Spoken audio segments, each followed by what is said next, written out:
Friends, welcome to co sister trendy life channel. இன்றைக்கி நம்ம என்ன பார்க்க போகிறோம், ப்ரௌனி ரெசிபி தான் பார்க்க போகிறோம். நான் பண்ண போகிறதில்ல, எங்கள் அக்கா பொண்ணு தியா சூப்பர் க்யூட்டாக எனக்காக ஒரு ரெசிபி செஞ்சு வீடியோ எடுத்து எனக்கு சென்ட் பண்ணியிருந்தாங்க. அதை தான் உங்கள் கூட ஷேர் பண்ணியிருக்கேன், பாருங்கள். இன்றைக்கி நான் ப்ரௌனிஸ் பண்ண போகிறேன்.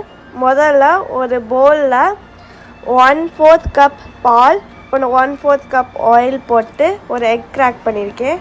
அதை விஸ்க் பண்ணணும். நல்லா மிக்ஸ் பண்ணப்பணும். அங்கே தண்ணியை வச்சு இந்த ப்ரௌனி ஃப்ளவர் மிக்ஸ் என்னதுன்னா 2 கப்ஸ் ஃப்ளவர், கொஞ்சம் கோகோ பவுடர், அதாவது சாக்லேட் பவுடர், அப்புறம் சாக்லேட் சிப்ஸ் வச்சுருக்கேன்.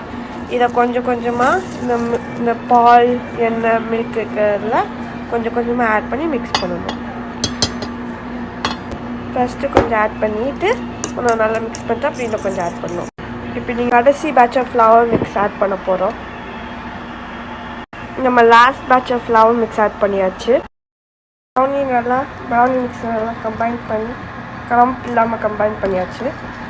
அடுத்து இந்த பேனில் பட்டர் பண்ணணும். பேனெல்லாம் பட்டர் பண்ண போனோம். இந்த ப்ரௌனி மிக்ஸ் எடுத்து இதில் போடலாம். ப்ரௌனி மிக்ஸை பேனில் போட்டாச்சு. அடுத்து அவனில் வைக்கணும். அவனை 350 டிகிரிஸ்க்கு ஹீட் பண்ணி வச்சிருந்தேன். ப்ரௌனி உள்ளே வச்சாச்சு. அடுத்து ஒரு 40 to 50 மினிட்ஸ் குக் பண்ணணும். ப்ரௌனி எடுத்து வெளியே வச்சாச்சு. அடுத்து அது கூல் ஆன அப்புறம் கட் பண்ணி சாப்பிடலாம். கூல் அடித்து வெளியே 1 hour வச்சாச்சு. இப்போ கட் பண்ணி சாப்பிடலாம். ப்ரௌனி எப்படி இருக்கு? நீங்களும் இந்த ப்ரௌனி ரெசிபி ட்ரை பண்ணுங்க.